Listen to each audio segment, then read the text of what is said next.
Hey guys, कैसे हैं आप? आई होप अच्छे होंगे। मैं लेकर के आया हूँ यूपी टेट से संबंधित हिंदी के क्वेश्चन।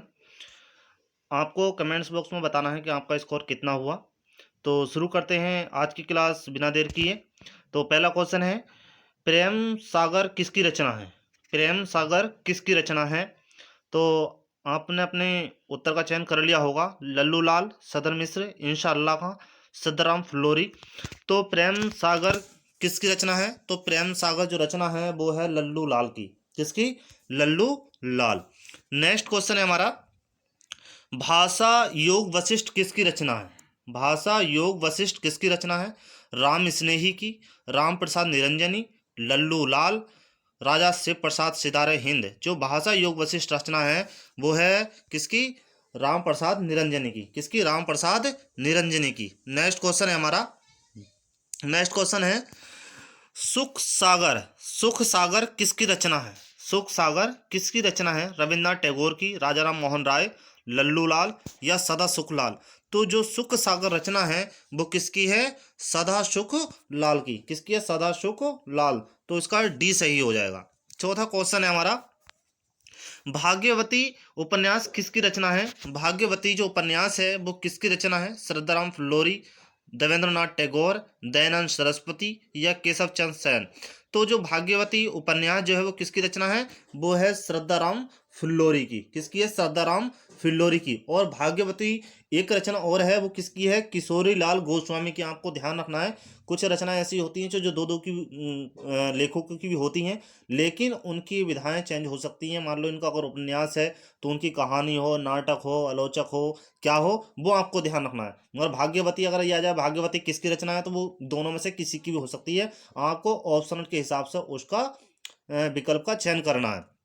नेक्स्ट क्वेश्चन है आपको, आठवीं अनुसूची में कौन सी भाषा शामिल नहीं है?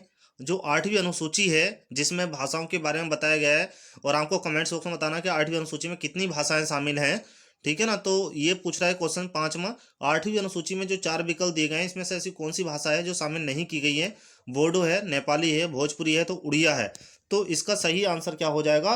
बोडो हो जाएगा। कौन सा हो जाएगा? बोडो हो जाएगा। और उन 2000 जो 3 में जो शायद 92वां संशोधन हुआ था उसमें चार भाषाओं को जोड़ा गया था। वो कौन कौन सी थी? बोडो, सेंधली, मैथिली और डोगरी। तभी 18 + 4 वो 22 मिलाकर हो गई थी।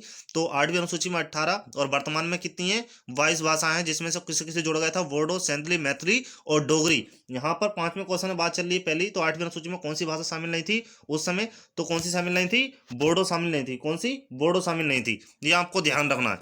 नेक्स्ट क्वेश्चन है हमारा, हिंदी दिवस कब मनाया जाता है? हिंदी दिवस कब मनाया जाता है? यानी कि भारत में हिंदी दिवस कब मनाया जाता है? 10 सितंबर को, 12 सितंबर को, 14 सितंबर को या 13 सितंबर को? तो हिंदी दिवस मनाया जाता है किसको? 14 सितंबर को। किसको? 14 सितंबर को। 14 सितंबर को हिंदी दिवस मनाया जाता है। नेक्स्ट क्वेश्चन हमारा, राजभाषा का प्रावधान संविधान के किस अनुच्छेद में है? जो राजभाषा के जो नियम हैं कि हिंदी, यहाँ की लिपि लिपि जो देवनागरी होगी, इसमें ये संशोधन हम कर सकते हैं, या ये जो सरकारी राजकाज होंगे ये हिंदी अंग्रेजी में होंगे, तो ये सारे जो प्रावधान हैं वो किस अनुच्छेद से लेकर किस अनुच्छेद के अंतर्गत आते हैं आपको बताना है। तो 343 से लेकर 345, 350, 343 से 351 या 343 से लेकर 348, या डी क्वेश्चन 343 से लेकर 352। तो आपने अपने उत्तर का चयन कर लिया होगा, तो वो हो जाएगा हमारा कौन सा? 343 से लेकर के 351 अनुच्छेद में आते हैं। सही उत्तर हो जाएगा इसका बी। नेक्स्ट क्वेश्चन है हमारा, भारतीय संविधान में हिंदी दिवस या हिंदी को कब मान्यता प्रदान की गई? 14 सितंबर 1948 को, 14 सितंबर 1949 को, 14 सितंबर 1950 को या 14 सितंबर 1951 को? तो भारतीय संविधान में हिंदी को कब मान्यता प्रदान की गई? तो वो की गई थी 14 सितंबर सन 1949। सही आंसर हो जाएगा बी। नेक्स्ट क्वेश्चन है हमारा, नमा, निम्न में से कौन सा हिंदी भाषी राज्य नहीं है? ऐसा कौन सा राज्य है जिसमें हिंदी नहीं बोली जाती? जो चार विकल्प दे रखे हैं इनमें से एक राज्य ऐसा है जहां पर हिंदी नहीं बोली जाती है। तमिलनाडु, राजस्थान, हरियाणा या उत्तर प्रदेश। तो ऐसा कौन सा राज्य है? तो इसका सही आंसर हो जाएगा कौन सा? ए, तमिलनाडु। यहाँ पर क्या बोली जाती है? तमिल बोली जाती है। नेक्स्ट क्वेश्चन है हमारा 10वां, जो कवि वचन सुधा पत्रिका है उसके संपादक कौन थे? जो कवि वचन सुधा पत्रिका है उसके संपादक कौन थे? तो आपने अपने उत्तर का चयन कर लिया होगा। जयशंकर प्रसाद, मुंशी प्रेमचंद, सुमित्रानंद पंत या भारतेंदु हरिश्चंद्र। तो 10वें का सही आंसर हो जाएगा कवि वचन सुधा का भारतेंदु हरिश्चंद्र। कौन? भारतेंदु हरिश्चंद्र। नेक्स्ट क्वेश्चन है हमारा 11वां, मतवाला पत्रिका के संपादक कौन थे? जो मतवाला पत्रिका थी निकलती थी उसके संपादक कौन थे? भारतेंदु हरिश्चंद्र, रामचंद्र शुक्ल, हजारी प्रसाद द्विवेदी या सूर्यकांत त्रिपाठी निराला। तो इसका सही आंसर हो जाएगा 11वें का सूर्यकांत त्रिपाठी निराला। जो मतवाला पत्रिका निकलती थी वो सूर्यकांत त्रिपाठी जी थे उसके संपादक। नेक्स्ट क्वेश्चन है हमारा, हिंदी का पहला दैनिक समाचार पत्र कौन सा था? हिंदी का पहला दैनिक समाचार पत्र कौन सा था? तो वो था वंगदर्शन, समाचार सुधा वर्षण, भारत मित्र या उदत मार्तंड। तो सही आंसर हो जाएगा इसका, बहुत बार पूछा भी गया और बहुत बार पूछा जाता है कंपटीशन में। तो 12वें का जो सही आंसर हो जाएगा वो हो जाएगा 12वें का डी, उदत मार्तंड। नेक्स्ट क्वेश्चन है, प्रजा हितैषी, जो प्रजा हितैषी पत्रिका थी उसके संपादक कौन थे? प्रजा हितैषी पत्रिका के संपादक कौन थे? राजा लक्ष्मण सिंह, लल्लू लाल लक्ष्मण सिंह, राजा शिव प्रसाद सितारे हिंद। तो प्रजा हितैषी के जो संपादक थे वो कौन थे? राजा लक्ष्मण सिंह। कौन? राजा लक्ष्मण सिंह। प्रजा हितैषी राजा लक्ष्मण सिंह। नेक्स्ट क्वेश्चन है हमारा 12वां, जो उदत मार्तंड पत्रिका थी उसके संपादक का क्या नाम था? उदत मार्तंड जो पहला था दैनिक समाचार पत्र था उदत मार्तंड, उसके संपादक कौन थे? तो कौन थे? पंडित जुगल किशोर शुक्ल, भारतेंदु हरिश्चंद्र, राधा कृष्णदास या महावीर प्रसाद द्विवेदी। तो इसका सही आंसर क्या हो जाएगा? पंडित जुगल किशोर शुक्ल थे। ठीक है ना, पंडित जुगल किशोर शुक्ल थे उसके संपादक। 15वां क्वेश्चन है हमारा, आलाखंड के रचयिता कौन है? आलाखंड के रचयिता कौन है? चंद्रवरदाई हैं, जागनिक हैं या स्वयंभू हैं या अमीर खुसरो हैं। तो इसका सही आंसर हो जाएगा बी, कौन? जगनिक। ठीक है ना, जगनिक। और आपको कमेंट्स बॉक्स में बताना है 15वें का जो आलाखंड है ये किस रचना का एक भाग है। ठीक है, किस रचना का एक भाग है आपको कमेंट्स में बताना है। जो आलाखंड है ये किस रचना का एक खंड है वो आपको बताना है। जो आलाखंड के रचयिता थे वो थे जगनिक, और आपको कमेंट्स बॉक्स में बताना है ये किस रचना का एक खंड है या भाग है। नेक्स्ट क्वेश्चन है 16वां, हिंदी साहित्य का आलोचनात्मक इतिहास किसकी रचना है? हिंदी साहित्य का आलोचनात्मक इतिहास किसकी रचना है? गणपति चंद्र गुप्त की, विद्यानिवास मिश्र की, डॉक्टर रामकुमार वर्मा, डॉक्टर शिव कुमार मिश्र। ठीक है, तो हिंदी साहित्य का आलोचनात्मक इतिहास जो रचना है, यह इतिहास जो लिखा है वो लिखा है डॉक्टर रामकुमार वर्मा ने, डॉक्टर रामकुमार वर्मा। 17वां है हमारा, रीति काल का अन्य नाम क्या है? मध्यकाल है, उत्तम काल है, श्रृंगार काल है या भक्ति काल है। श्रृंगार काल को किसके नाम से जाना जाता है? किसने, किस कवि ने किसको क्या काल कहा है ये आपको पता होना चाहिए। तो रीति काल का जो अन्य नाम है वो क्या हो जाएगा? श्रृंगार काल। क्या हो जाएगा? श्रृंगार काल। क्योंकि रीति काल में जो रचनाएं रची गई वो श्रृंगार काल में रची गई। बिहारी को श्रृंगारी काल का कवि भी कहा जाता है। तो रीति काल का जो अन्य नाम है वो श्रृंगार काल है। नेक्स्ट क्वेश्चन है, हिंदी का प्रथम महाकाव्य कौन सा है? हिंदी का प्रथम महाकाव्य कौन सा है? परमाल रासो, खुमान रासो, पृथ्वीराज रासो या बीसद रासो। हिंदी में जो प्रथम महाकाव्य लिखा गया वो कौन सा था? पृथ्वीराज रासो, पृथ्वीराज रासो। और इसके जो रचयिता थे वो कौन थे? चंदवर दाई। कौन थे? चंदवर दाई। नेक्स्ट क्वेश्चन है हमारा 19वां, डोला मारू दुहा के रचयिता कौन है? राम सिंह, कुशललाभ या धनपाल या पुष्पदंत। तो डोला मारो दुहा के जो रचयिता हैं वो इसका सही आंसर हो जाएगा बी, कुशल लाभ। कौन हो जाएगा? कुशल लाभ। 19वें का सही आंसर हो जाएगा कुशल लाभ। नेक्स्ट क्वेश्चन है हमारा, मैथिल कोकिल किस कवि को कहा जाता है? मैथिल कोकिल किस कवि को कहा जाता है? अमीर खुसरो को, शिव सिंह शेखर को या विद्यापति को या पुष्पदंत को। तो मैथिल कोकिल जो कहा जाता है वो किसको कहा जाता है? विद्यापति को कहा जाता है। किसको कहा जाता है? विद्यापति को। और आपको कहा जाता, आपको बताना है कमेंट्स बॉक्स में जो मैथिली में विद्यापति ने जो रचना लिखी उस रचना का आपको नाम बताना है कि मैथिली में इन्होंने कौन सी रचना लिखी थी जिसके कारण इन्हें मैथिल कोकिल कहा गया, और मैथिल कोकिल किस आलोचक ने इसको कहा है।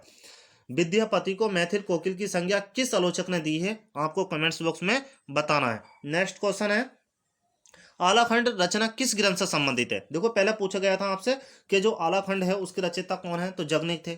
अब इसमें पूछ रहा है 21 में जो आलाखंड रचना है वो किस ग्रंथ से संबंधित है, और मैंने आपसे कमेंट्स बॉक्स में पूछा भी था कि उसका किस रचना का ये खंड है, तो परमाल रासो का है, पृथ्वीराज रासो का है, कुमार रासो का है, या विजयपाल रासो का है। तो आलाखंड जो भाग है वो किसका है? परमाल रासो का है। किसका है? परमाल रासो का है, जिसके रचयिता कौन है? जगनीक। जिसके रचयिता कौन है? जगनीक है। नेक्स्ट क्वेश्चन हमारा 22वां, हिंदी साहित्य का पहला इतिहास ग्रंथ किसने लिखा? जो हिंदी साहित्य में जब से जो इतिहास लिखना आरंभ हुआ तो सबसे पहले किसने लिखा था? रामचंद्र शुक्ल ने लिखा था, गार्सिदा ताशी ने लिखा था, या अब्दुल रहमान ने लिखा था, या जॉर्ज ग्रेसन ने लिखा था? तो हिंदी साहित्य का जो पहला इतिहास लिखा था वो लिखा था गार्सिदा ताशी ने। किसने? गार्सिदा ताशी ने लिखा था। तो सही आंसर हो जाएगा इसका बी। नेक्स्ट क्वेश्चन है दोहा कोश। दोहा कोश के रचयिता हैं कौन? गोरखनाथ है, सरापा है, देवसन है, अब्दुल रहमान है। तो दोहा कोश के जो रचयिता हैं वो सही आंसर हो जाएगा इसका बी। कौन है? सरहपा। नेक्स्ट क्वेश्चन हमारा जो रामचंद्रिका है, रामचंद्रिका के रचयिता कौन है? तुलसीदास हैं, सुंदरदास हैं, कबीरदास हैं, या केशवदास हैं? तो 24 में का सही आंसर हो क्या हो जाएगा? केशवदास। क्या हो जाएगा सही आंसर? केशवदास। जो रामचंद्रिका रचना है वो किसकी है? केशवदास की है। नेक्स्ट क्वेश्चन है हमारा 25वां, सत्यवती कथा। जो सत्यवती कथा है उसके लेखक कौन है? राम प्रसाद निरंजनी है, लल्लू लाल है, तुलसीदास हैं, या सूरदास हैं? तो सत्यवती जो कथा है वो किसकी है? सत्यवती कथा किसकी है? तुलसीदास की। किसकी है? तुलसीदास की। सत्यवती कथा किसकी है? तुलसीदास। नेक्स्ट क्वेश्चन है भक्तमल के रचयिता कौन है? भक्तमल के रचयिता कौन है? नाभादास हैं, हरिदास हैं, तुलसीदास हैं, या सुंदरदास है? तो इसका सही आंसर हो जाएगा 26 में का ए। कौन सा? नाभादास। भक्तमल के रचयिता कौन है? नाभादास हैं। नेक्स्ट क्वेश्चन है हमारा 27वें का, क्या है? हिंदी साहित्य का इतिहास जनता की चित्तवृत्ति का इतिहास है, कथन है। यानी कि साहित्य का जो इतिहास है जनता की चित्तवृत्ति का इतिहास है, ये कथन किस आलोचक का है? तो ये आलोचक कौन थे? डॉक्टर रामकुमार वर्मा का है, रामचंद्र शुक्ल का है, या हजारी प्रसाद द्विवेदी का है, या महावीर प्रसाद द्विवेदी का है? तो ये जो आलोचक थे जिसको कहने वाले, उस आलोचक का नाम है रामचंद्र शुक्ल। कौन? रामचंद्र शुक्ल। नेक्स्ट क्वेश्चन है हमारा अष्टछाप की स्थापना कब हुई थी? 1540 में हुई थी, 1550 में हुई थी, 1565 में हुई थी, या 1575 में हुई थी? तो अष्टछाप की स्थापना किसने की थी? आपको कमेंट्स बॉक्स में बताना है। और कब हुई थी? ये हुई थी 1565 में। 1565 में सही आंसर हो जाएगा इसका सी। नेक्स्ट क्वेश्चन है हमारा 29वां, कबीर के गुरु का क्या नाम था?